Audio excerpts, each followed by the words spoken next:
You're nothing without me, Ivy. Don't forget that. You're lucky I'm putting up with you. Blake spat, his voice cutting through the tension like a knife. His eyes were cold, lips curling in disdain as he looked at me from across the dining table. I could feel the heat rising to my cheeks. I clenched my fists under the table to keep from trembling. This wasn't the first time Blake belittled me, but tonight was different. There was nothing left of the man I had married, only this stranger who thrived on crushing my spirit. His high-paying job made him think he was king of our household, and I was just a serf. I'm doing my best, I said quietly, trying to keep my voice steady. My freelance work is going well. I just landed a new client today. A new client? Blake laughed, the sound harsh and mocking. Your freelance project is a cute little hobby, Ivy. Don't forget whose salary actually pays the bills around here. He leaned back in his chair, crossing his arms. Graphic design, he sneered as if the very words were beneath him. What would you even do without me? You'd be penniless. Remember that. I felt my frustration bubbling over. This wasn't about the bills or money. It was about respect, something Blake seemed to have forgotten. Blake, this is important to me. It's a real job, even if you don't see it that way. I'm contributing, too. Blake's expression hardened. You're contributing nothing but headaches. I manage the finances. I make the tough decisions. You play on your computer. There's a big difference. The air felt thick with unspoken anger. He always managed our money, giving me just enough to get by. Even groceries felt like an uphill battle. But despite the control, I had been putting money aside, little by little, without Blake knowing. Blake stood up abruptly. I'm done with this conversation. His tone was final, absolute, meant to put me back in my place. Clean up the kitchen. I'm going to bed. As he walked away, I could feel the tears welling up, but I swallowed them back. Not tonight. I wouldn't let him see me break. Not again. In the quiet of the kitchen, I scrubbed the dishes with more force than necessary, trying to wash away the frustration clinging to me. Later, I sat at my small desk in the living room, my computer screen glowing softly. Blake's words echoed in my mind, but they fueled something new within me. Not fear. Not sadness. Determination. Sophie's text notification popped up on my phone. How's it going tonight? I hesitated, but replied truthfully. Same old. Can we talk tomorrow? Of course. Anytime. He was my lifeline, the one person who saw through Blake's facade and encouraged me to stand up for myself. I took a deep breath and opened my project files. Seeing the colorful, creative work in progress was like a balm to my wounded pride. This was mine. This was my future. Blake's condescending laughter still rang in my ears, but I focused on the design before me, vowing silently that I wouldn't let his words define my worth. I would prove him wrong. This fight wasn't over, not by a long shot. With renewed determination, I began working on my project, each click of the mouse a step towards reclaiming my life from Blake's shadow. The next morning, the smell of coffee greeted me as I entered the kitchen. Blake sat at the table, his head buried in the morning paper. He didn't even look up as I poured myself a cup. Don't forget to pick up my dry cleaning, he said, his tone authoritative. And we need to talk about your spending. You've been going over budget on groceries again. I bit back my retort. It seemed everything I did was wrong in his eyes. Sure, I'll take care of it, I muttered, grabbing my coffee and heading for the door. Outside, the crisp air was a relief from the stifling tension inside. I made my way to Sophie's place across the street, grateful for the brief escape. She opened the door almost immediately, a concerned look on her face. Morning, Ivy. You okay? Sophie asked, ushering me inside. I sank into her comfy couch, finally able to breathe. Same old, I said, shrugging. Blake had another meltdown over money this morning. Sophie shook her head, handing me a steaming mug of tea. You deserve better than this, Ivy. You're talented and hard-working. Have you thought about setting up a separate account? Something he can't touch? A glimmer of hope sparked inside me. Actually, I already have one. I've been saving what I can from my freelance earnings. It's not much, but it's something. Sophie's eyes lit up. See? You're already making moves. Just keep building on that. You need to be ready for anything. I nodded, feeling a renewed sense of determination. Thanks, Sophie. I don't know what I'd do without you. She gripped my hand reassuringly. You're stronger than you think, Ivy. Just keep pushing forward. Back home, I sat at my computer, diving into work. The project flowed effortlessly, my client's excitement contagious. But it wasn't long before Blake's looming presence interrupted my focus. "Ivy, come here," he barked from the living room. I hurried over, feeling my stomach knot. Blake was standing, arms crossed. "I looked through our finances. We're tight this month. You've been spending too much again." "That's not fair," I replied, trying to keep my voice calm. "Prices have gone up. I'm doing the best I can with what you give me." His eyes flashed with anger. "You always have an excuse that maybe if you focused less on your art and more on running this household, we wouldn't have these problems." I said nothing, my jaw clenched tight. Any response would only escalate the situation. Blake sighed in exasperation. "Just be more careful, okay? I'm tired of having this conversation." I nodded, turning away before he could see the tears threatening to spill over. Back at my desk, I forced myself to focus on my work again, using the creative process as a sanctuary from his relentless criticism. Later, as I stepped out to run errands, I found myself crossing paths with Vanessa, Blake's colleague. She flashed me a polite smile, seemingly unaware of the storm brewing in my marriage. Little did she know, she was part of it. At the grocery store, I carefully budgeted with the meager amount Blake allowed. The cashier's sympathetic smile felt like a small comfort in a sea of frustration. As I loaded the bags into my car, my phone buzzed. Another client inquiry. Small victories, I thought, starting the engine and heading home.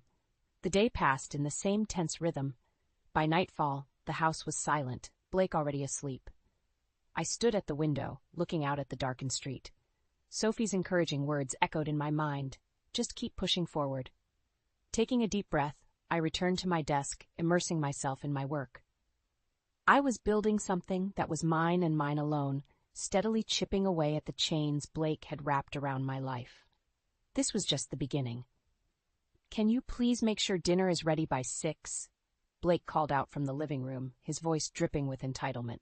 I took a deep breath, pausing my work to answer him. "Sure, Blake. I'll start cooking in a bit." "Better be on time this time," he muttered, barely loud enough to hear. I gritted my teeth, pushing down the surge of irritation. Later at Sophie's place, I shared my struggle with her. "I can't keep living like this. He's relentless, Sophie." "Why don't you take on more freelance projects?" she suggested over a cup of coffee. "Save more money. Build a safety net." I nodded, the idea growing roots in my mind. I'm already taking as many as I can handle without him noticing. But you're right. I need more. "Sophie," I leaned closer. "There's something else. I think Blake's having an affair." Her eyes widened. "Are you sure?" "Not yet," I admitted, "but I found a hotel receipt in his jacket. I need more evidence." Sophie squeezed my hand. "Be careful, Ivy, but you deserve to know the truth." Back at home, I waited for Blake to leave for work the next morning. As soon as he was out the door, I rummaged through his things, finding nothing substantial. Frustrated, I decided to bide my time, watching for more clues. Days later, I found what I was looking for. Another receipt, this time from an expensive restaurant, slipped from his briefcase. My heart sank, but I kept my face neutral. That night, I didn't say a word about it. Instead, I focused on work and took on more projects, each completed job bringing me a bit closer to independence. My secret savings grew steadily, despite Blake's constant attempts to undermine my confidence. About a week later, an opportunity presented itself. Blake was called out on a late-night work emergency. Realizing my chance, I searched through his jacket pockets again, finding a forgotten note with Vanessa's name and phone number. I snapped a picture of it with my phone, my suspicions solidifying into certainty. That weekend, Blake announced he had a late meeting with a client. "Don't wait up," he said, grabbing his keys. The air was thick with unspoken tension. I watched him walk out, a mixture of anger and resolve bubbling inside me. I waited half an hour before making a call to the hotel he had visited. "Hello, I'm looking for Blake Parker's room," I said, masking my voice's tremble. "Blake Parker is staying in room 204? The receptionist confirmed cheerfully. There it was, the confirmation I dreaded and yet needed to hear. As I hung up, my phone buzzed with a message from Sophie. "You okay? Do you need anything?" "I'm good, thanks," I replied, the weight of my discovery pressing down on me. Blake returned late, reeking of guilt and expensive cologne. I bit back the urge to confront him, knowing I needed to be strategic. Patience would serve me better now. Instead, I continued my routine, recording his verbal abuse and keeping track of every shifty move. My carefully curated evidence grew piece by piece. One final straw would snap the fragile thread of my tolerance. At Sophie's suggestion, I began networking more aggressively, boosting my freelance profile. I dove into my work with renewed energy, each completed project a symbol of my found strength. The pieces were falling into place. Blake's arrogance blinded him to the gradual shift in our dynamic. I was no longer trapped. I was preparing to break free. And when the time came, there would be no turning back. I sat across from Sophie, a pile of design mock-ups between us. "These are looking fantastic, Ivy," she said, flipping through the pages. "You think you can take on more clients?" I nodded, determined. "Definitely. I need as many projects as I can get." "Good," Sophie said, smiling. "Let's get you connected with some of my contacts." They're always looking for quality designers. Over the next few weeks, Sophie and I worked tirelessly to enhance my portfolio and network with new clients. Every small success was a victory, boosting my confidence. My savings grew steadily as Blake remained blissfully unaware of my plans. One night, as I worked late on a project, Blake hovered behind me, watching silently. Suspicious but unsure, he finally broke his silence. "What are you doing, Ivy?" "Just finishing a freelance project," I replied calmly, keeping my eyes on the screen. Blake scoffed. "You and these little projects. Make sure you're not neglecting your responsibilities around here." "I'm not," I said firmly. "This work is important to me." He sighed, shaking his head. "Just don't let it interfere with the household. You need to prioritize better." Tension cranked up a notch, but I continued undeterred, knowing I was building towards something bigger. Meanwhile, Blake's behavior grew more erratic. He constantly checked on me, his suspicion fueling a toxic atmosphere at home. One evening, after a particularly heated argument over money, I knew I had to act faster. "Sophie, I need your help," I said, my voice shaky as I explained the latest confrontation. "We'll get you through this, Ivy," she reassured, holding my hand. "Focus on gathering all the evidence you need. I'll help you however I can." The next day, I decided to install a small camera in the living room, discreetly hidden among the books on the shelf. It was my insurance, my means of capturing his aggression and painting the true picture of our life together. As Blake continued his escapades with Vanessa, leaving little clues here and there, I collected each piece methodically. The recordings piled up, his scathing remarks, his controlling behavior, his blatant disrespect. One night, I reviewed the footage alone at my desk.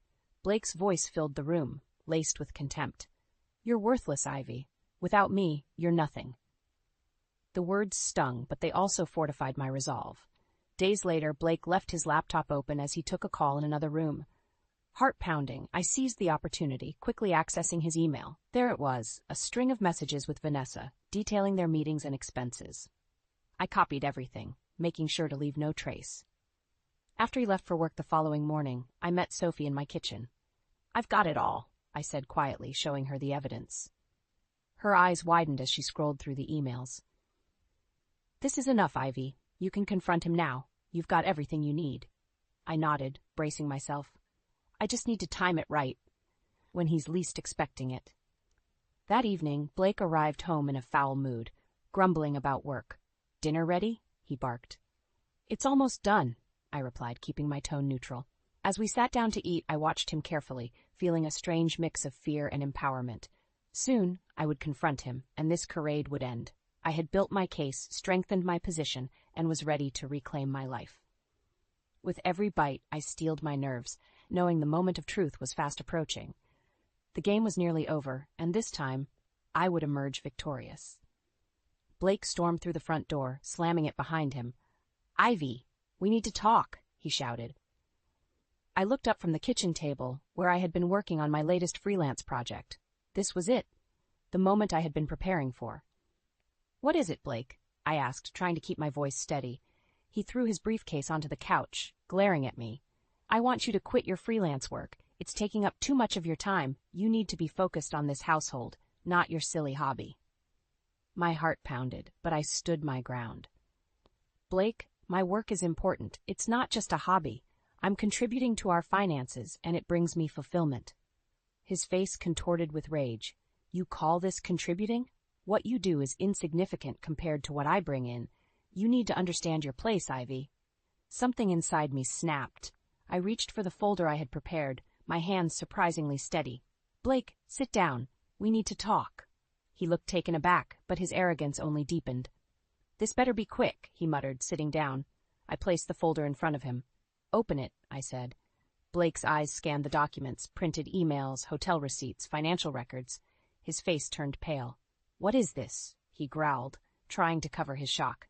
This, I said calmly, is proof of your infidelity and mismanagement of our finances. I've had enough, Blake. I'm done being your doormat. His shock turned to fury. You think this little file is going to scare me, Ivy? You're delusional. Do you honestly believe you can survive without me? I've already started, I replied, my voice gaining strength. I have my savings, a growing client base, and support from people who actually respect me. Blake's eyes narrowed, and he stood up abruptly, leaning over the table. You think you can just walk away from this marriage? I'll make sure you get nothing. You hear me? Nothing. I met his gaze, unflinching. I have enough evidence to ensure you won't be able to control everything anymore. And guess what? I want a separation. He scoffed, shaking his head. Fine, Ivy? You want a separation? Good luck. You'll come crawling back once you realize you can't handle the real world. I stood up, matching his aggression with a calm determination. I'm done living under your shadow, Blake. You'll see just how capable I am. Now pack your things and get out. Blake stood there, his expression a mix of disbelief and fury. You're making a huge mistake, Ivy. No, I said firmly. The mistake was thinking I needed you. Without another word, Blake grabbed his briefcase and stormed upstairs. I heard the sounds of drawers opening and closing, his anger palpable even through the walls. When he finally emerged, a suitcase in hand, he paused at the door. You'll regret this, Ivy, he said, his voice low and menacing. Goodbye, Blake, I replied, not looking back as he left. As the door clicked shut behind him, a wave of relief washed over me. It wasn't the end, but it was a new beginning. I walked to the window, taking in the quiet street outside, feeling a sense of calm I hadn't felt in years. It was time to rebuild, and for the first time in a long time, I felt free. Blake moved out that evening. At first, he seemed confident, as if certain he could manipulate me into taking him back. But as days turned into weeks, reality began to set in. Ivy, we need to talk, Blake said one afternoon, standing on the porch, a forced smile on his face. I opened the door, but didn't invite him in. What is it, Blake? I miss you, he said, unconvincingly. This whole separation thing, it was a mistake. We should try to work things out. I crossed my arms, standing firm. Work things out? After everything you've done? No, Blake. I'm moving forward with the divorce.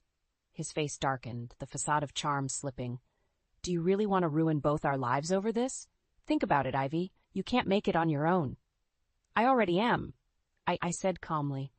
I've landed a major contract with a marketing firm. I'm financially independent, Blake. I don't need you. Blake's eyes flickered with anger. How can you do this to me? You think you can just erase me from your life? You brought this on yourself, I replied. Now, if there's nothing else, I'd appreciate it if you left. Blake stormed off, muttering curses under his breath. I watched him go, feeling a strange mix of pity and satisfaction. He was starting to realize he had lost control. A few days later, I received a call from a mutual friend, Lisa. Ivy, have you heard? Blake's affair with Vanessa. Everyone at his office knows. It's causing quite a stir. Really? I said, unable to hide my satisfaction. Interesting. It's all over the place, Lisa continued. Apparently, Blake tried to blame you for his stress at home, but no one's buying it. His reputation is in shambles. I thanked Lisa and hung up, sitting back with a sense of vindication. Blake's world was crumbling, and he had no one to blame but himself. A week later, Blake showed up again, but this time his demeanor was different. Desperate. Ivy, wait, he called out as I was heading to my car. What do you want, Blake? I said, not stopping. I am sorry, he stammered. I was wrong. Please, can we talk? I turned to face him. Talk about what? You've shown your true colors. I'll quit my job. I'll do anything. Just give me another chance.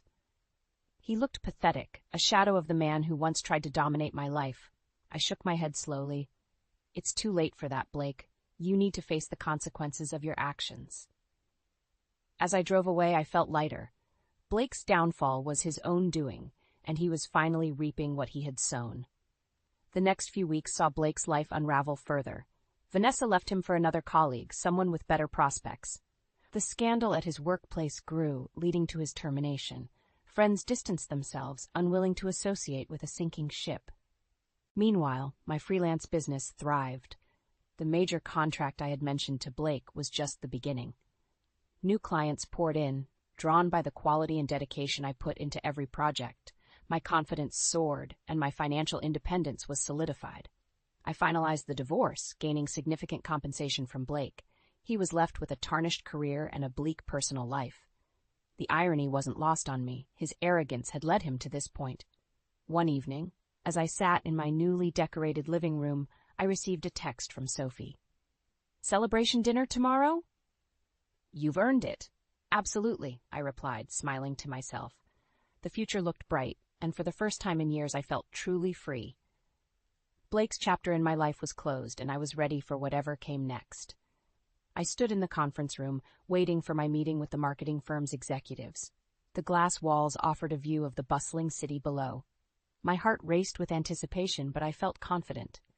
This was a far cry from the timid Ivy who once cowered under Blake's shadow. The door opened, and Mr. Thompson, the firm's director, walked in with a warm smile. "Ivy, good to see you again. Come on in." "Thank you for having me, Mr. Thompson," I said, shaking his hand. He led me to the table where several other executives were seated. "Everyone, this is Ivy Parker, the talented graphic designer we've been hearing so much about." I took a seat, feeling a surge of pride as they nodded in acknowledgement. "This campaign is crucial for us, Ivy," Mr. Thompson continued.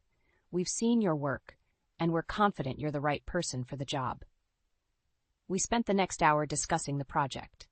They were impressed with my ideas, and by the end of the meeting, I had secured the contract. As I walked out of the building, the weight of my achievements settled in. I had built a thriving business and established myself as a respected professional. Back at my new apartment, I reviewed the contract, excitement bubbling within me. The phone rang, interrupting my thoughts. It was Sophie. "How did it go?" she asked, her voice eager. "I got it," I said, unable to keep the triumph from my voice. "That's amazing, Ivy. Let's celebrate tonight." "Definitely. I'll see you at 7, I replied, hanging up with a grin. I glanced around my apartment, a symbol of my newfound freedom. It was cozy, filled with personal touches, and devoid of Blake's oppressive presence. I couldn't help but feel a sense of satisfaction. Blake's downfall had paved the way for my rise. Later at the restaurant, Sophie and I clinked our glasses together. "To new beginnings," she toasted. "To new beginnings," I echoed, smiling. "Thank you for always supporting me, Sophie. I couldn't have done this without you." "Hey, you did all the hard work? I just gave you a little nudge," she said, grinning. Our laughter filled the air, a stark contrast to the tense, unhappy dinners I once had with Blake. I realized how far I had come, and how much I had gained from walking away. The next morning, I received an unexpected email. It was from Vanessa. "Ivy, I don't know if you'll read this, but I wanted to apologize. I never meant to hurt you. Blake deceived me too. I've left him and moved on. I hope you find peace." I stared at the message, feeling a strange mix of emotions. I had no intention of replying, but it was a reminder of how much had changed. Blake's attempts to reach out continued to fail. His calls and messages went unanswered. He was now working a menial job after struggling to find employment in his field, his reputation too tarnished to recover. He had become the epitome of lost potential while I had thrived. I felt no pity for him. This was his karma, the consequence of his arrogance and betrayal. He had underestimated me, and now he was living with the results. As for me, my life was full of new opportunities and possibilities. I had not only survived, but flourished. The future was mine to shape, free from the shadows of my past. That evening, as I sat on my balcony, watching the city lights, I felt a deep sense of contentment. The journey had been tough, but it had made me stronger. And with every breath, I welcomed the promise of the days to come, confident that I could take on anything life threw my way. The sun streamed through the windows of my new apartment, casting a warm glow over my fresh start. It had only been a few weeks since the divorce was finalized, and I felt a profound sense of freedom. My business continued to thrive, and the future looked brighter than ever. "Ivy, how about we grab lunch today?" Sophie texted early that morning. "Sounds perfect. Noon at our usual spot?" I replied, smiling at her perfect timing. At the cafe, Sophie and I chatted over sandwiches and iced coffee. She couldn't stop smiling. "You look so much happier, Ivy. It's like a weight has been lifted." "It has been," I admitted. "I'm finally living the life I want, without anyone holding me back." We spent the afternoon reminiscing and planning new adventures. The ease of our friendship was a stark contrast to the tension that used to consume my days with Blake. I felt grateful for every moment of peace and happiness. Back at my apartment, I looked around with pride. Each piece of furniture, every painting on the wall, reflected my taste, my choices. It was a sanctuary of my own making. Later that evening, a knock at the door interrupted my work. I opened it to find Blake standing there, looking disheveled and defeated. "What do you want, Blake?" I asked, keeping my voice steady. "Ivy, please," he begged. "Can I come in?" "No, Blake. Whatever you have to say, you can say it here." He hesitated, his eyes filled with a desperation I had never seen before. "I lost my job, Ivy. Everything's gone downhill since you left. I don't know what to do." I felt a pang of pity, but I stood firm. "That's not my problem anymore, Blake. You made your choices and now you have to live with them." "Please, Ivy," he said, his voice breaking. "I made mistakes, but I've learned my lesson. I need help." I shook my head, the resolve in my voice unwavering.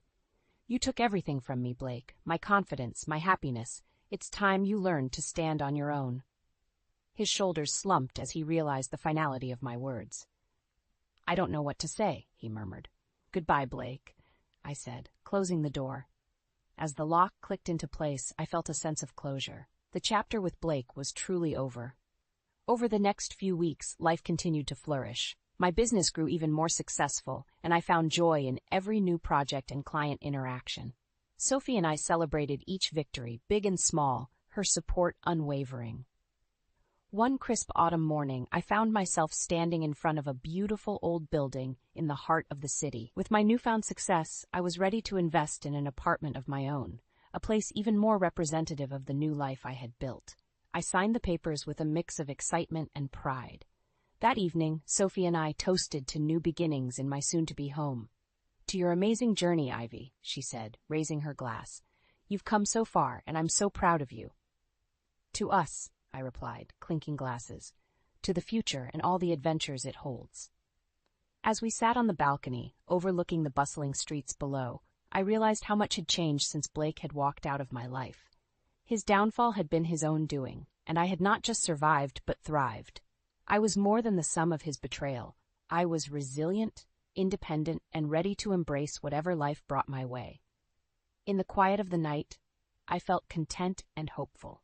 The journey had been long and challenging, but every step had led me here, to a place of peace and newfound strength.